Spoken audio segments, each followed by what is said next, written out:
এই অনুষ্ঠানে আমি সর্বপ্রথম আমাদের প্রয়াত রাষ্ট্রপতি শহীদ জিয়াউর রহমান এবং মরহুমা বেগম খালেদা জিয়ার প্রতি আমি শ্রদ্ধা জানাই এবং ওনাদের আত্মার শান্তি কামনা করি।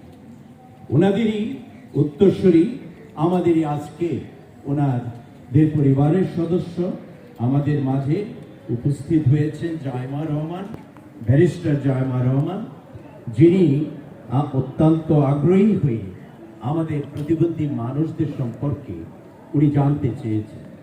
এই জানা আমি বিশ্বাস করি যে রাষ্ট্রে এবং ওনার আগামী কর্মজীবনে এই আজকের এই জানাটা একটি অবদান রাখবে, কন্ট্রিবিউট করবে। আমাদের সারা বিশ্বে 130 কোটি প্রতিবন্ধী মানুষ আছে, যাদের আমি বাংলাদেশ এখন নেতৃত্ব দিচ্ছে এবং বাংলাদেশে প্রায় 2 কোটির অধিক প্রতিবন্ধী মানুষ আছে।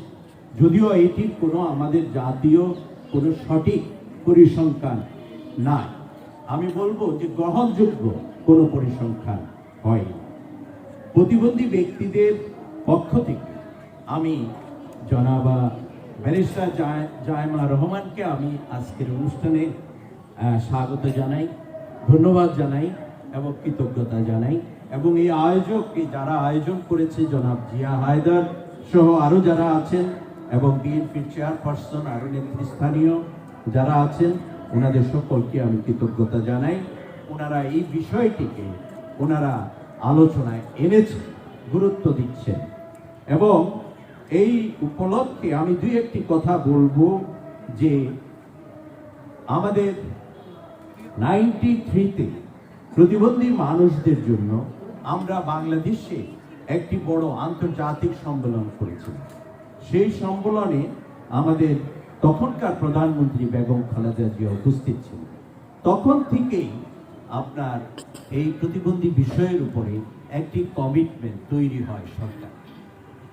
এর আগে আসলে রাষ্ট্রের অত বেশি সময়ও ছিল না, স্বাধীনতাই তো হলো 71 সালে। তো এই 93 থেকেই মূলত প্রতিবন্ধী মানুষদের নিয়ে ভাবনাটা শুরু হয় এবং আমি সেইখান থেকে একটি পলিসি এবং আইন করার জন্য আমি মাননীয় প্রধানমন্ত্রীকে প্রস্তাব করি এবং অবশেষে 95-এ একটি পলিসিও অনুমোদন করে প্রতিবন্ধী বিষয়ে এবং তার আলোকে 96-এ একটি কর্ম পরিকল্পনা করা হয়। কিন্তু দুঃখের বিষয় হচ্ছে যে ওইটি বাস্তবায়ন আর হয় এবং আমরা এই প্রসঙ্গে আমি যে কথাটি বলবো, প্রতিবন্ধী মানুষ কিন্তু 8 কোটি মানুষের পরিবারভুক্ত প্রতিবন্ধী মানুষ, অর্থাৎ 2 কোটি প্রতিবন্ধী মানুষ 2 কোটি পরিবারে বাস করে।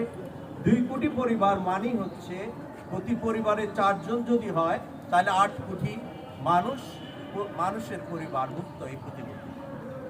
আপনি যখন প্রতিবন্ধী মানুষদের নিয়ে কাজ করবেন তখন সকল নাগরিকের জন্যই কাজ করা।